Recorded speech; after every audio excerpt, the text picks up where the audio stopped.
Hello, everyone. Eric here on Thursday, May 25th, I believe is what today is. And I want to talk about some comic books. I picked up the stuff that came in this week, picked up stuff that came in last week, and a bunch of older stuff that I hadn't been able to pick up before. There's one thing that got left behind, and I put a little money down on it. So I'll be getting that eventually. But let's take a look at what I got today. We're going to start with the one book that came in for me this week, and that is Fury, #1. It's just a one-shot, commemorating 60 years of the world's most dangerous super spy. And this is from Marvel, of course. There are a number of different covers. I went with this one. Of course, you got the Samuel L. Jackson inspired Fury, and you've got the old spy version of Fury and the Howling Commando World War II version. Not familiar with that one, the bald one. But I'm a big fan of Nick Fury, so I'm looking forward to this. Here we go again with me saying that over and over. Make some room so I can put those things down.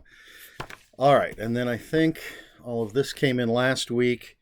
Not a lot of floppies. A lot of other stuff. This is Chilling Adventures presents Jinx, A Cursed Life from Archie Comics, their horror line. And they do these one-shots every once in a while.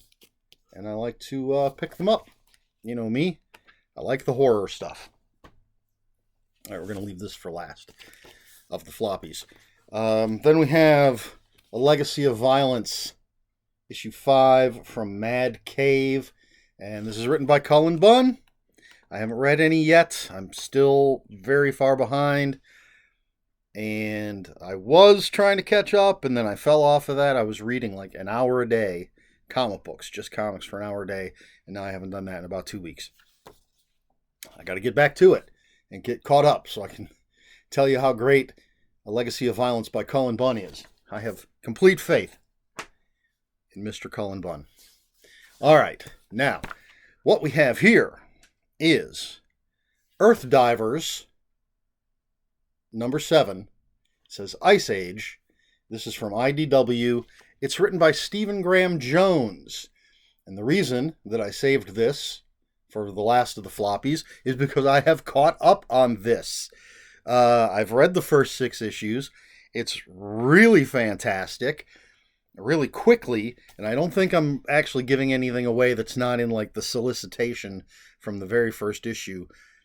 But there's a post-apocalyptic world. We're following some Native Americans or indigenous peoples, and they are sending someone back in time to try to kill Christopher Columbus before he discovers the New World. And so we're following what's going on back in the past and what's going on in the present of the comic. As I said, it's a post-apocalyptic kind of thing, so I don't remember exactly what year it is. So there was the first 6 issues were the first part of this big storyline, and now this, I don't remember how many issues, is sort of a side story. This Ice Age is, I believe, something that comes out of the events in the first 6 issues, but it's not the main characters, if I'm not mistaken. I just got it. I haven't read it yet. I don't know. But yeah, Earth Divers, first 6 issues are fantastic. But it's Stephen Graham Jones. I would expect no less. All right, that's it for floppies. Now, this is just a bunch of stuff, some that came out last week, some that came out weeks ago. And we're going to start with, this is Kolchak the Night Stalker, Hotel of Horror by Will McDermott. And it's published by Blood Moon Books. It's a new Kolchak novel. Trying to avoid reflection, but still give you enough light to see the cover, because I did not put up my ring light. So it's the Hotel of Death.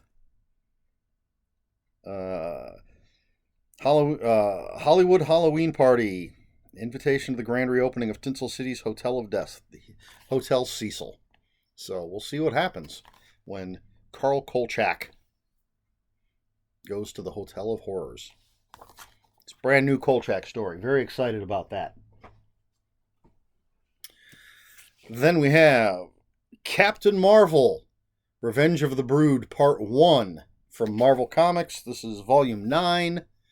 And this has Captain Marvel 42 through 46. I just ordered the next one, Revenge of the Brood, Part 2.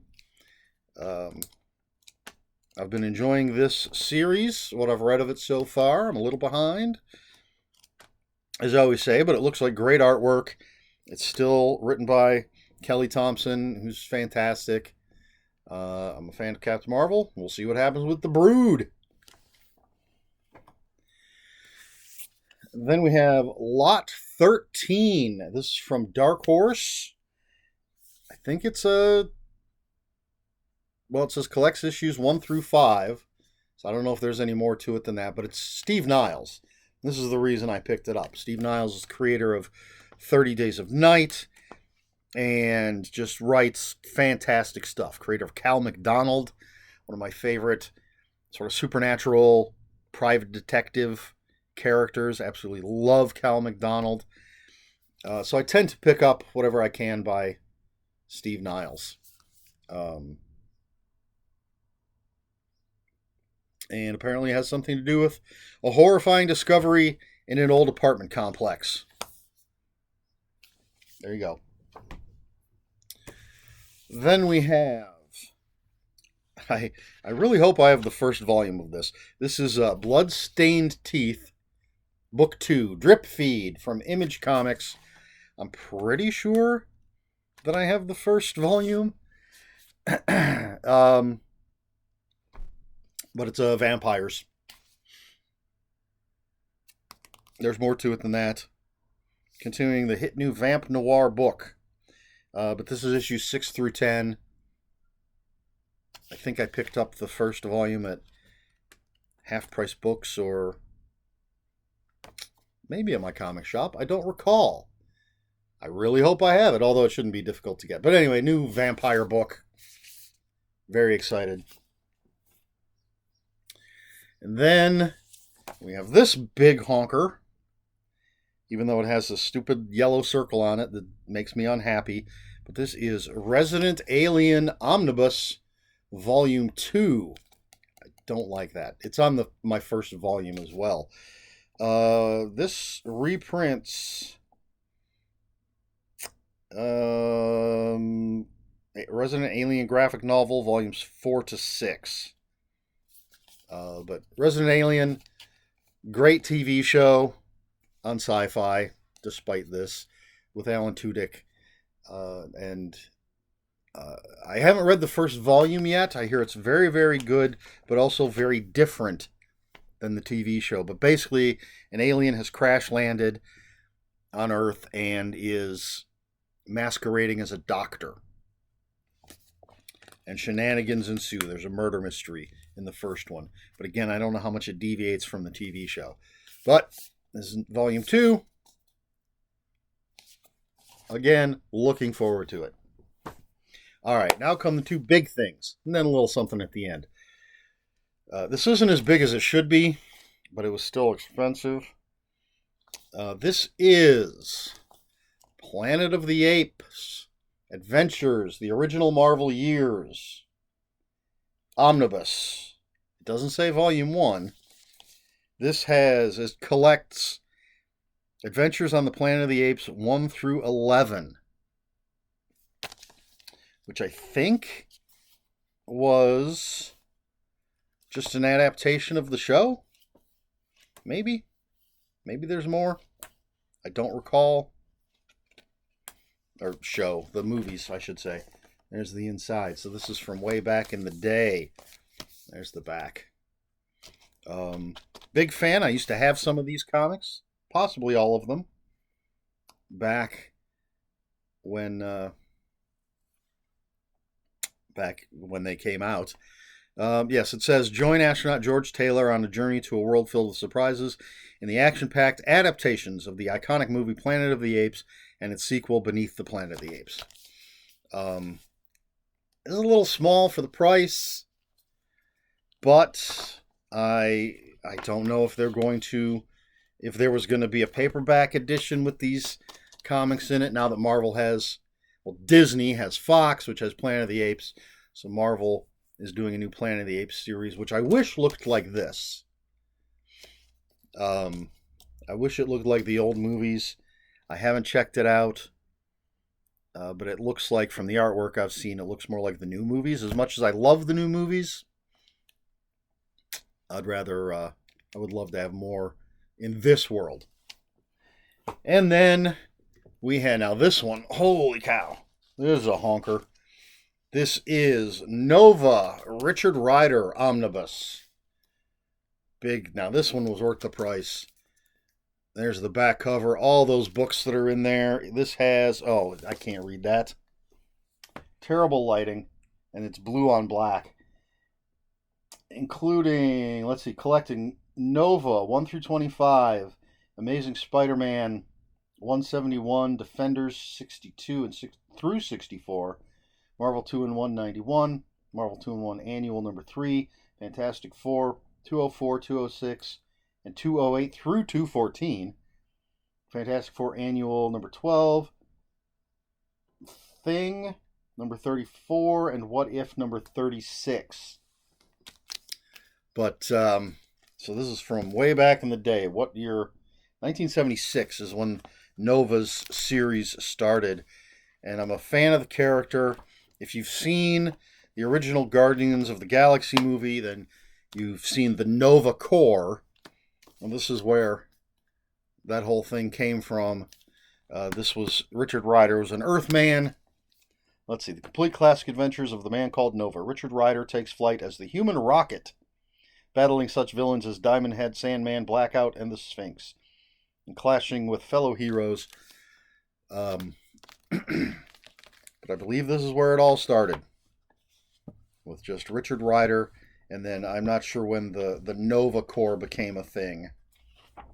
But very excited to read and reread the stuff that's in here. Big fat honkin' omnibus. And then we've got the Marvel previews. I don't know what's up with this. The Immortal Thor. I haven't paged through any of this stuff yet. Didn't get one for last month. I had to look up the solicitations online. And then we have the DC Connect. Very thin, especially compared to the Marvel. I don't know if you can tell, if you can see the difference. But, and then the full previews catalog. There's the other side. So I'll be going through all of that stuff. All right. So that's what I picked up. And as usual, I did not think of a question ahead of time. I'm just going to throw this out there. What the hell? Have you watched the television show Resident Alien? If so, what did you think? Now, I actually didn't finish it. I watched and loved the first season. I watched the first half of the second season, and then it went on hiatus, and I just never got back to it. I need to finish the series. I really enjoyed it. I love Alan Tudyk. I think he's fantastic in it. Alice Wetterland is great. The actress or actor that plays Alice Wetterland's frenemy, I wish I knew her name off the top of my head, but she is in my favorite episode of Law & Order SVU ever, and she's great in it. The whole cast is great. I can't name anyone else besides Alan Tudyk and Alice Wetterland, but everyone, the sheriff and the deputy and the diner owner and his daughter, who's a nurse. She works with the doctor. Can't remember if she's a doctor as well. Horrible. But it's been so long since I've watched it. And the kids in it, the mayor's wife, everybody, it's incredibly funny. There were lots of surprises, at least in the first season and the first half of the second season. So that's my opinion of it. Have you seen it? If you have, what do you think? Let me know in the comments below. If you have any comments, questions, or corrections, please put those in the comments below. Comments are open for spoilers. Just post a spoiler warning. We try to be polite here on my channel. Please like, share, and subscribe. All the usual YouTube stuff. If you'd care to follow me on other social media, as of this recording, my Twitter is @Ronan5757. My Instagram, where I post pictures of books, comic books, board games, and fuzzy animals, is EricSmith5757. That's Eric with a K. ERIKSMITH5757. That's all I have for you this week. So until next week, read more comic books.